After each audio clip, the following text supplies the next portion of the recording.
Eu li que quando Jesus teve um rompante ao ver os vendilhões no templo, todos relacionaram esse ato simbólico com a profecia da purificação do templo, descrito em Zacarias, Jeremias e Ezequiel. Isso é verdade? Pergunta da nossa Lia Menezes, que está lá em Porto Alegre, no Rio Grande do Sul. Boa noite, Lia.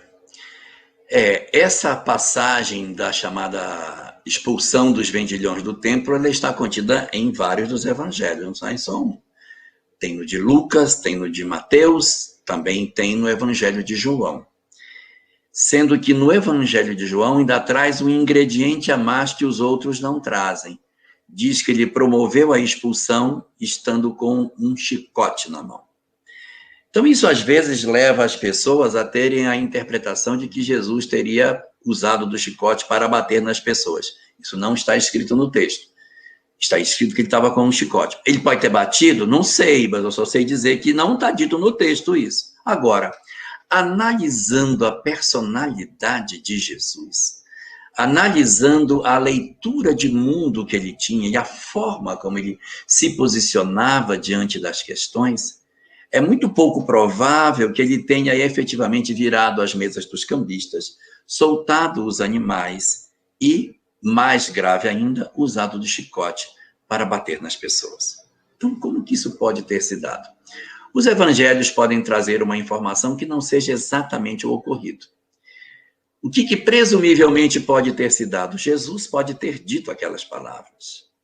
Não façais da casa de meu pai covil de salteadores. Essa é a casa de oração. E ele pode ter feito um discurso, isso é plenamente razoável, porque a personalidade dele era assim, de não tergiversava diante do erro.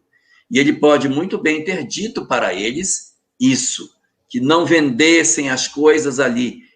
E aqueles que o seguiam, ele andava sempre seguido por muita gente, os seus seguidores, que já estavam extremamente inflamados com a relação do templo com esses vendedores do templo, é que provavelmente fizeram o alvoroço que a gente vê.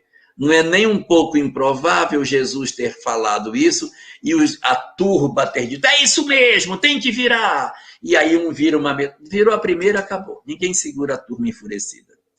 Virou a primeira, aí vira a outra, solta animal, vira uma confusão, daqui a pouco está todo mundo no meio do tumulto, sem que Jesus tenha feito isso. Mas para os sacerdotes do templo, foi ele que provocou. Ele é o culpado, que se ele não tivesse dito, não teria acontecido. Então, eles atribuem a Jesus toda a responsabilidade do feito, sem que ele, de fato, tenha necessariamente sido aquele que virou. Mas na interpretação dos sacerdotes, Jesus foi o culpado, Jesus foi que virou, Jesus foi que provocou todo o tumulto na frente do templo. E a purificação, como você está lembrando na profecia dos profetas do Velho Testamento, elas prevêem a purificação com essa visão de que o templo havia se transformado num local de covil de salteadores. Mas não atribui ao Messias a responsabilidade de virar mesas, soltar os animais, nem de bater com chicote nas pessoas que estão em volta. Então, a purificação deveria existir? Sim, porque o templo estava muito corrompido, havia muitas condutas equivocadas naquela época, e quando Jesus promove o trabalho que faz, ele resgata, de certa maneira, uma reflexão dos homens sobre o que estavam fazendo diante da casa de Deus.